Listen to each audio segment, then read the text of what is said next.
Hello friends, welcome back to Pink's Kitchen Tamil. இன்னைக்கு நம்ம chamomile ginger tea எப்படி செய்யறதுன்னு தான் பார்க்க போறோம். இது ரொம்ப ஒரு ஹெல்தியான ட்ரிங்க். உங்களோட இம்யூனிட்டியை நல்லாவே பூஸ்ட் பண்ணும். டெய்லி காலையில அது குடிச்சிட்டே வந்தீங்கன்னா உங்களுக்கு பெஸ்ட் ரிசல்ட்ஸ் கிடைக்கும்.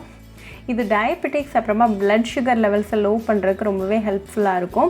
இன்ஃப்ளமேஷன்ஸை வந்து ரெடியூஸ் பண்ணும். அதே மாதிரி இன்சோம்னியாவையும் ட்ரீட் பண்ணும்.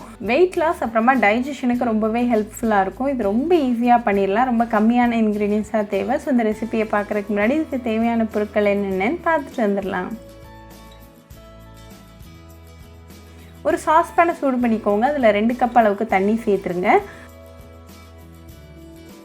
ஃப்ளேமை கடைசி வரைக்கும் மீடியம்லேயே வச்சுக்கோங்க. தண்ணி நல்லா கொதிச்சதும் ஒரு 1/2 டீஸ்பூன் அளவுக்கு chamomile ஃப்ளவர்ஸை சேர்த்துக்கோங்க. இது ஒரு 2 நிமிஷம் நல்லா மீடியம் ஃப்ளேமில் கொதிக்கட்டும். இப்போ 2 நிமிஷத்தில் தண்ணி நல்லா கொதிச்சிட்ருக்கு. ஸோ இந்த ஸ்டேஜில் ஒரு பீஸ் அளவுக்கு இஞ்சி இடித்து சேர்த்துக்கோங்க. இது அகெயின் ஒரு 2 நிமிஷம் நல்லா கொதிக்கட்டும். நம்ம ஆட் பண்ண இன்க்ரீடியன்ஸோட எசன்ஸ்லாம் நல்லா அந்த தண்ணியில் இறங்கிட்டுருக்கு. நம்ம இந்த டீக்கு எந்த ஸ்வீட்னிங் இன்க்ரீடியண்ட்டுமே சேர்க்க போகிறது கிடையாது. உங்களுக்கு தேவைப்பட்டால் ஒரு 1/2 டீஸ்பூன் அளவுக்கு பனங்கல்கண்டு சேர்த்துக்கோங்க.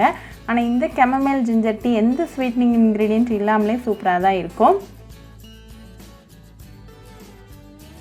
இப்போ 2 நிமிஷத்தில் நம்ம ஆட் பண்ண இஞ்சி chamomile ஃப்ளேவர்ஸ்லாம் நல்லா ஒன்றா சேர்ந்து வந்திருக்கு. ஸோ ஃப்ளேம் ஆஃப் பண்ணிவிட்டு கடைசியில் 1 டீஸ்பூன் அளவுக்கு லெமன் ஜூஸ் சேர்த்துருங்க. இது ஒரு 10 செகண்ட் போல் அப்படியே இருக்கட்டும். 10 செகண்டுக்கு அப்புறமா இந்த chamomile ஜிஞ்சர் டீயை வடிகட்டிட்டு நல்லா சூடாக சர்வ் பண்ணுங்கள். டெய்லி காலையில் அதை எம்டி ஸ்டமக்கில் குடிச்சிக்கிட்டே வந்தீங்கன்னா உங்களுக்கு பெஸ்ட் ரிசல்ட்ஸ் கிடைக்கும். ரொம்ப ஈஸி அண்ட் ரொம்ப ஒரு ஹெல்தியான ஒரு ட்ரிங்க். உங்களோட இம்யூனிட்டியை நல்லாவே பூஸ்ட் பண்ணும். ஸோ கண்டிப்பாக இந்த chamomile ஜிஞ்சர் டீ ரெசிபி உங்கள் வீட்டில் ட்ரை பண்ணி பாருங்கள். ட்ரை பண்ணிவிட்டு எப்படி இருந்துச்சுன்னு எனக்கு கமெண்ட்ஸில் சொல்லுங்கள். இன்னொரு சூப்பரான ரெசிபியோட உங்களை வந்து பார்க்குற வரைக்கும் பாய் ஃப்ரெண்ட்ஸ். உங்களுக்கு இந்த வீடியோ பிடிச்சிருந்தா லைக் பண்ணுங்கள், ஷேர் பண்ணுங்கள், கமெண்ட் பண்ணுங்கள் அண்ட் மறக்காமல் சப்ஸ்கிரைபும் பண்ணிடுங்க. கூடவே பக்கத்தில் இருக்க பெல் ஐக்கானையும் கிளிக் பண்ணிக்கோங்க. அப்போ தான் நான் போடுற வீடியோஸ் எல்லாம் உங்கள் நோட்டிஃபிகேஷனில் வரும்.